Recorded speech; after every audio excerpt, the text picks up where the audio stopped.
Right. Colleagues, welcome. Mr. Hislop, I should declare, obviously, that I have sat next to you at a dinner previously, so I have met you before. Right, but I don't have think no that memory of it. And obviously, I can't comment until Sue Gray reports. That may not be until the police investigation is over, or not, who knows. Would you just want to briefly introduce... What? We're on. Yes. Sorry, Clark.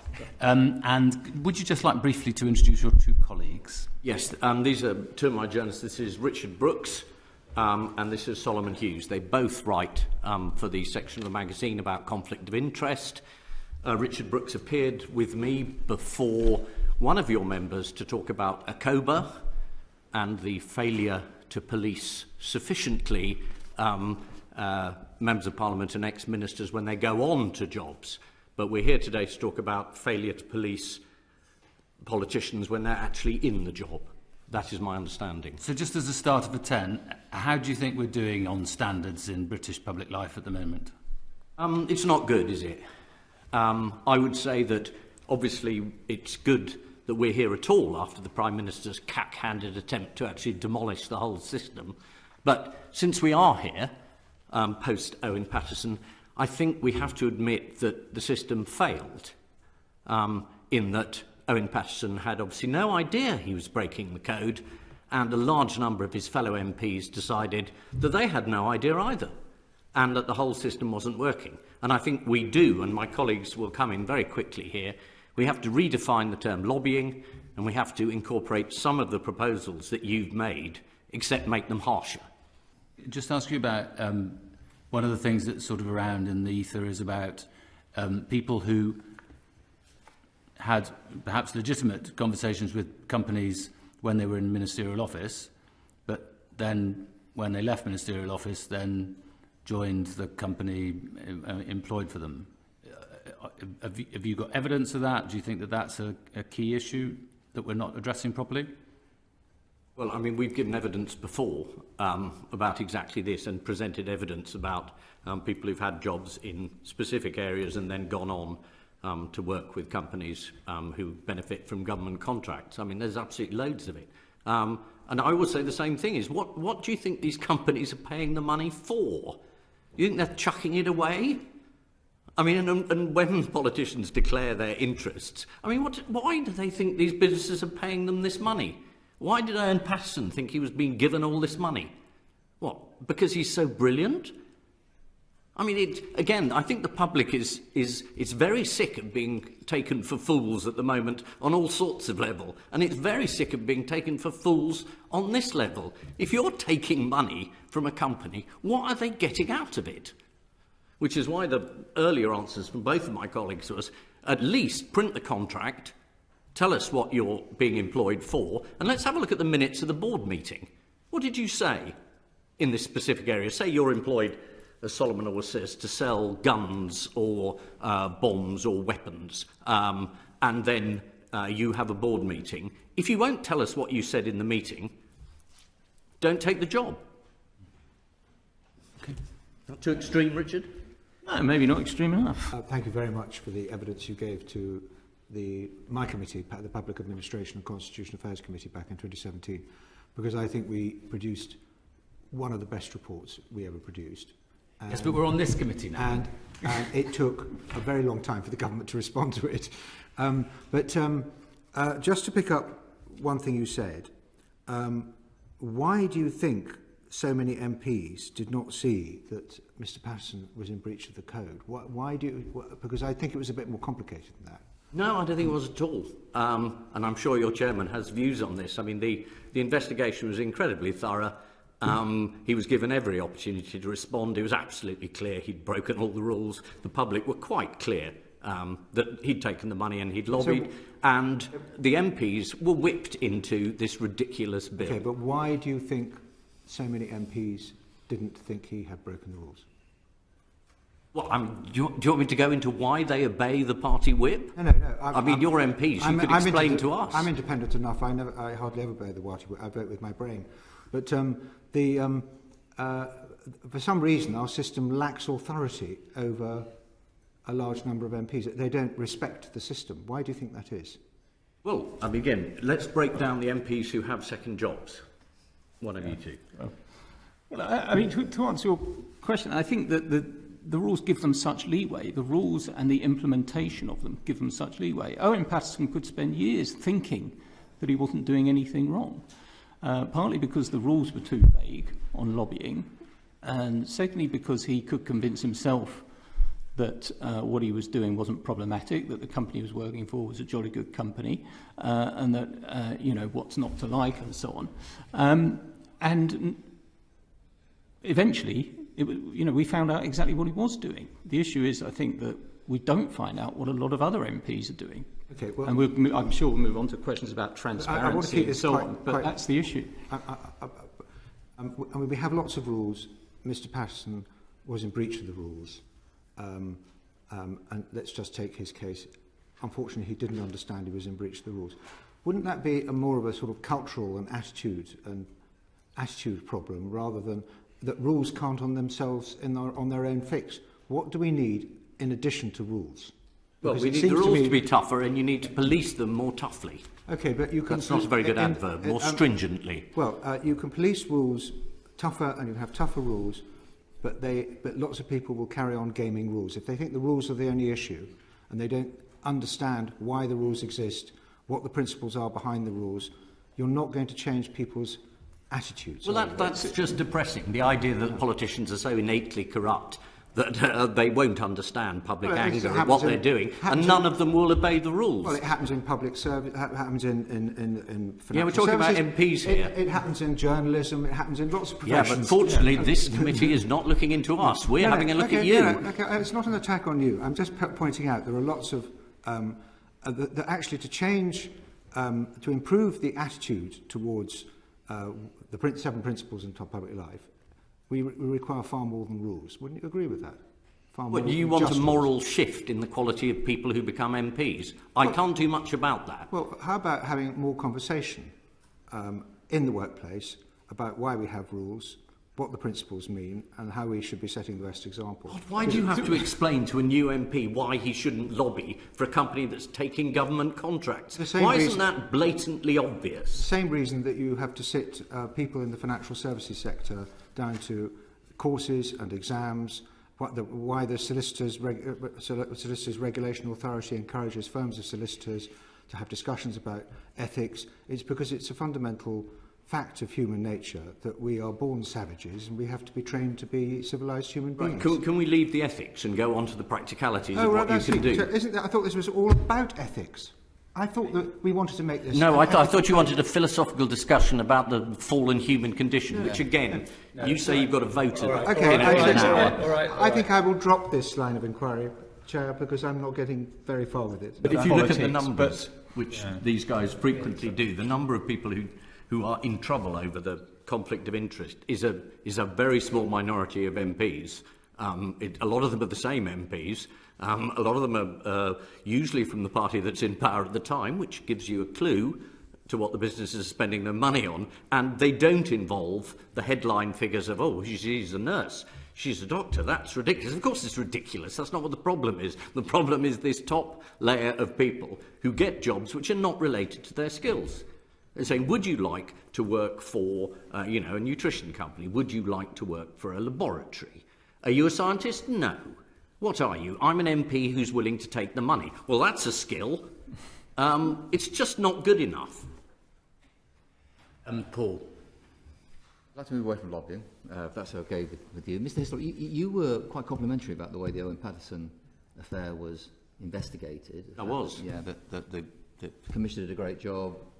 We reviewed it appropriately and we produced a report. In terms of regulating the MPs, what is your assessment of the House's standard system per spec, good and bad? And what do you think the public's perception of it is? And what would you do to improve it? Well, the public perception is that, was this the tip of the iceberg that we were lucky to be told about? If Owen Paterson was happily doing this, what else did we miss? I think that's what a lot of people thought.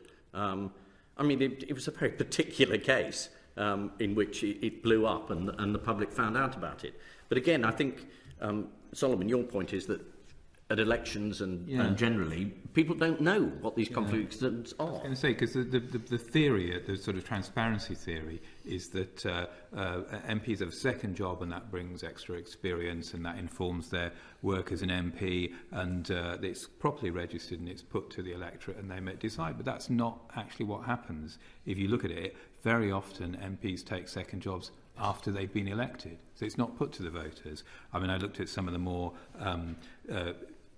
eye-catching ones that are caught in the newspapers, and so Chris Grayling took his 100,000k job with a former Transport Secretary took it with a port operator, Hutchinson, but he took it after the election.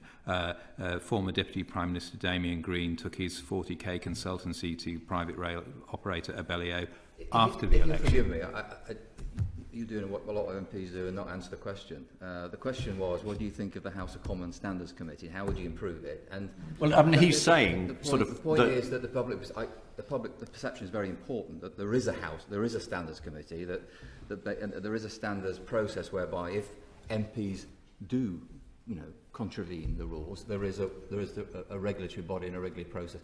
I think what Solomon is saying is one of the things you could do is say to people, you need to tell the electorate.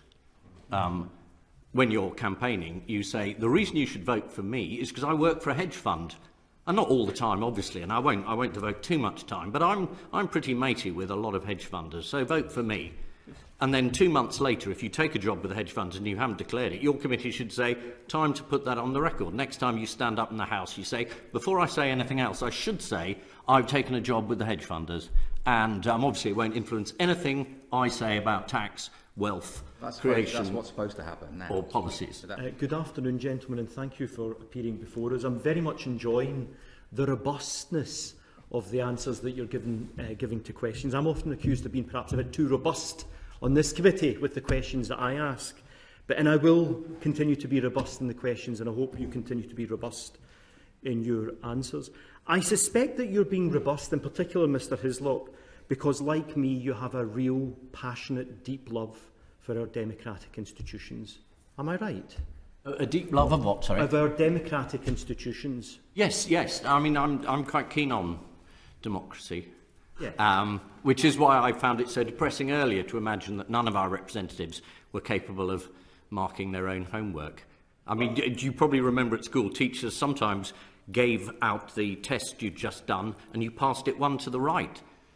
So another fellow pupil was marking your homework. Never did. But the point that I'm making, from the television programmes that you've done, I've always felt that you've come across as somebody that actually cares very deeply, even though you come across with a lot of humour, a lot of satire, but you come across as somebody that genuinely cares about Britain.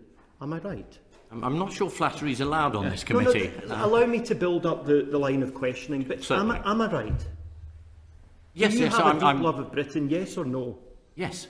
Thank you. It says, the questions I'm going to ask you are to do with process. Yes. And I'm going to ask you to detach for a moment the emotion, because I'm very keen, and I'm a stickler as a lawyer for process, and I've been uncomfortable as a member of this committee on some of the processes that we adopt, regardless of the substance of the cases that we have to deal with. I've just looked at your Wikipedia site, never a site to go to for any facts, but it says here that Mr Hislop is reputedly the most sued man in English legal history. Your lawyers must be very happy at that thought. But the point that I'm going to make is this. Imagine the scenario where a claimant makes an allegation against you and takes the matter to court. And the claimant presents the case against you, and you present your defence. And then the judge goes into chambers and invites the claimant in whilst the judge is deliberating against in respect of the claim made against you. What would you say to that? I'd say, where is this analogy going? What would you say in such an analogy? What would you say to that? Would you suggest that is... Where are you going well, with I'm this? asking you a question of natural justice. Would you say that is... Is this the Owen Paterson case? Are you saying the process was abused? I'm not going to talk about the substance of cases. I'm asking about process. and I've got serious questions about process from which I would greatly appreciate serious responses for a moment. Alberto, I think you need to be a bit more direct in your question rather than This analysis. is a serious response. Okay, so at the moment, the House of Commons, through its standing orders, created this committee of 14, and one of our roles on this committee is as a disciplinary body. It's a committee of 14 people. We also, through standing orders, created the Office of the Parliamentary Commissioner, currently held by the excellent Catherine Stone. The issue I've had with my colleagues is not about individuals, not about cases, but about process, and it's this, that presently the person that investigates claims against MPs is the Commissioner. That's her first role. The second role that the Commissioner has is to adjudicate as a first instance decision maker. She will decide whether or not an MP has breached the code. If the matter is deemed serious enough, she will have a third role, and that is to present the case before this committee against the MP. And at that point, the MP is invited also to give a submission, and he or she might want to do that. But after the submissions have been made, the Commissioner comes back into the committee during our deliberations. That's the fourth role, as an advisor to the committee. And I have felt, through my 2 years on this committee, regardless of the substance of the cases, regardless of the personalities involved, I felt as a matter of process that that is wrong, that that does not comply with natural justice. What would your view be on that? I don't really have a view on that. I mean, if you think the processes are unjust, you should sort that bit out. I mean, really, I think we came here to give evidence on what you can do to improve the regulatory part of it, the access for journalists, and the basic adherence to the morality of it. I'm sorry, I was not prepared for a question on that sort of process. And again, if we're short of time, I don't really have it. Sorry, either of my colleagues? No, but I do think that, you know, the evidence of the Owen Paterson case was that a committee of MPs can do a good job. I think it's important that parliamentarians do resolve these problems. Do the transparency provisions work? I think we understand that they're not, you know, that the technology doesn't enable transparency. We are pressing the House authorities to make some investment in improving things. I feel like I'm 30 years too old to know what actually would be the best approach to this. You know, Ethan earlier probably has better ideas that would never occur to me. But are there things that you would like to see, either in terms of the technology or the content? I think the technology may be solvable. The transparency bit requires people to say who this company is and what the company does. And just saying a name of a company, no reference to it in Companies House. Henry made the point. You would like to see more. Yeah, definitely. I mean, sometimes you look at an entry and you're really none the wiser. You know, you might not be surprised that private eye journalists coming to a meeting like this checked out the interests of the members of this committee. Oh, really? You know, I mean, Mr. Jenkins has just recorded an entry of £1,500 shooting trip from a Richard Matthews. And you look at Richard Matthews, no idea who he is. Google Richard Matthews shooting, you find some murder in America. But that's not too informative. We assume it wasn't him. You know, those kind of... So we're none the wiser sometimes. Often with companies, the company number isn't given. I mean, there's a whole series. I mean, Henry and Esther covered it pretty well. But there's a lot where the detail... I think it would be useful to set up a sort of procedural, I don't know, review or committee or whatever. And on all kinds of, you know, the purpose and the nature of not just jobs, but hospitality, gifts, needs to be explained a bit more. What was the purpose?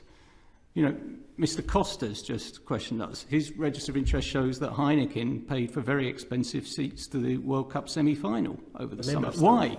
What did Heineken want from that? Why would they do that? Was Mr. Heineken a brewer in a previous life? Does he know expertise on that? No, but we need to know. He was what a the lawyer. Purpose was. Why was he? Why, you know? So on, for example, Mr. Costa on that entry needs to say, I think, needs to say precisely what the gift or hospitality was, so therefore what the interest was, why he accepted it. A brief reason for how it performed a parliamentary duty would be very useful. I don't think my affairs are really the concern of the committee, but I'm very happy to answer any questions about that. Yeah. But it's there on the record. And yeah, but it's not. But it's very difficult. Well, it is on the record. But it only says a person's name. Doesn't say where they're from. Any journalist, any constituent can ring me up and say, "What's all this about?" And they could. Yeah, that's yet another step. They should be able to just look at it. But it would help your processes if you put a little bit more detail, and then no one would have to be suspicious. Well, we have a common interest in sailing, and he's a constituent. And as a matter of policy, I always declare gifts of that kind from constituents. Yeah, that's right. So it's a gift from a constituent. Yeah. Yeah. What's his business? Is that important? Okay. I'm not going to engage in that any further, not least because I don't know what you're going to say to me. But I'm coming to you just a moment, Alberto. You would expect these journalists to have done that and to say these are good examples of just not enough information, we don't know. And historically, I mean, both of the work that Solomon and Richard do, you look at the companies who are spending the most money, and they're not the good guys. The people who really are shelling out money to MPs come from very specific lobbies. You know, we're in a very old building. It was the sugar lobby a long time ago, you know, and then it was the tobacco lobby. And, you know, the gambling lobby is pretty strong now, and there are plenty of others, and the lobbies from the financial world. Again, I don't think any of this is hugely complex. It is pretty much who you think it will be, and they're doing what you think they're doing. Alberto. Thank you, Chairman. I think the evidence you're giving is quite persuasive, actually, and I'm very grateful, I say again for a second time, that you're appearing before us. As Bernard correctly said, we're not here to discuss individual cases, but you referred to an entry in my register, and I'm going to seek your advice. Because this was the situation I was faced. I never accept hospitality, and I didn't. What I faced was, the night before the event, a member of my staff phoning me up who had been working extraordinarily hard over the COVID period, saying to me, "Alberto, you know I'm a football fan. You've received an email and it's inviting you to this event. I'm not a football fan. Alberto, can I go?" What should my response have been to that hard-working member of staff, in your opinion? I would say you would refer him to the Prime Minister's excuse that all his staff are incredibly hard-working and therefore deserve a drink at the end of the day. There's lots of people are hard-working. You might have thought, oh, this free ticket should go to the nurse in the ICU ICU department. I'm being frivolous, but I'm just saying it's not a very good excuse. Okay, well, it's not an excuse, it's the fact. But you're using a fact as an excuse, and I'm saying I don't think it's terribly convincing. Right. On the second point about the disclosure of it, my member of staff was at pains to point out to the registrar exactly what had happened, and he was at pains to say it was a member of staff. I noticed, Richard Brooks, in your referral to it, you didn't mention that point. You didn't say it was for a member of your staff. You said it was for me, which I thought was odd. And I'm wondering whether you've got evidence to give to us about how we disclose these things. Should it be a very long narrative, or should it just be a very short narrative? What is it you're suggesting? A brief reason for why you accepted it. I mean, that Heineken have done you a favour. By providing a treat to your side. I mean, it's all very well saying it was a member of my staff, not me. But you're the member of Parliament. Yes. You asked you said to your member of staff, here, you take the ticket. So they've done you've given your member of staff a benefit. Therefore, Heineken has given you a benefit. They've done you a favour, a very valuable favour. Millions of people would have wanted to go to see Italy v Spain in the World Cup semi-final. I'd love to have gone. They couldn't. So you've just been given a big favour by someone with a lot of money. Okay. That sort of thing shouldn't really happen. Would want to correct from the beginning is, I think we feel as if in the end the system on the Owen Paterson case triumphed, and but it was only by dint of quite a lot of hard work. Yes, and not just shouldn't be good enough, should it? No, indeed. But anyway. Thank you very much for your time, and we look forward to reading about it. Thank you very much. I'm briefly